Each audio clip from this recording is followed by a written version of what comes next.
curve, we have to go to wireframe and surface design environment, and here we can create it by two ways.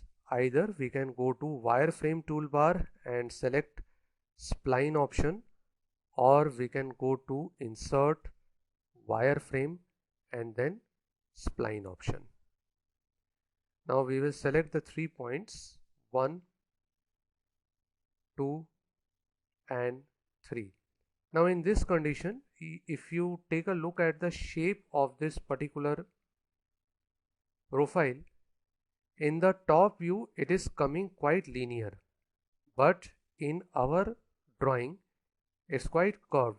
So actually at this particular end it is maintaining a tangent continuity with respect to the center of this cylinder. Now how to do it? For that we will create a plane at the center of this particular cylinder. So what I will do, I will simply go to plane option, and for reference I will select this outermost face, this face. In the reverse direction I will create a plane of value 180 mm. So that plane will come at the center, okay, and then again we will go to spline, we will select this face, second point and then third point.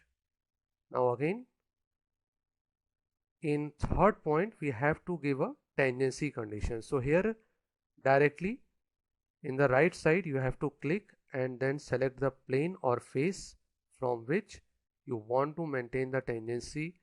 Now if you take a look here, it is tangent with respect to this plane, it has got a curvilinear look here.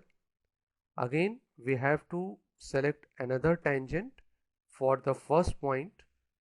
So here we have to click in the second, and for maintaining this particular tangency we can take the reference of this face or this plane.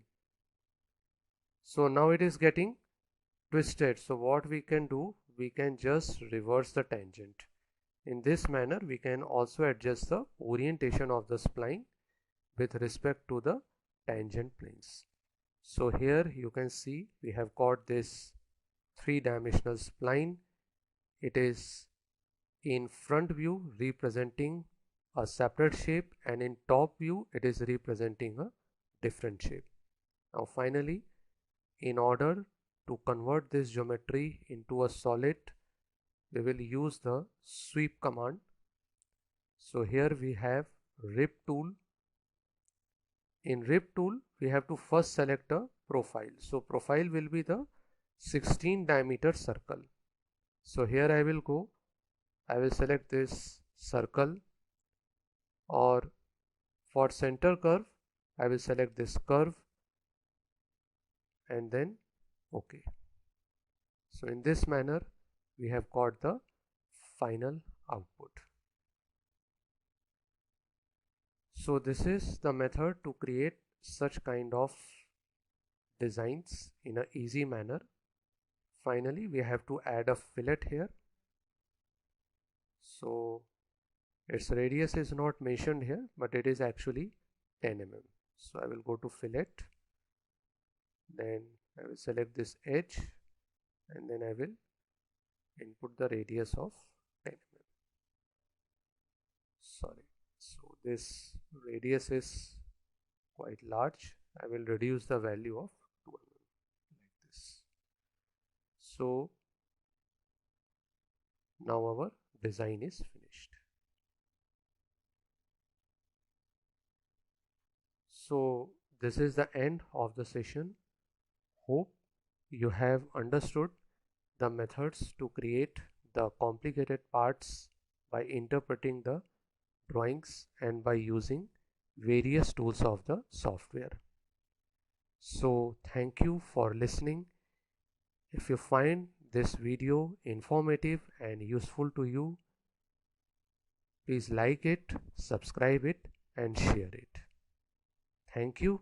Thank you for watching.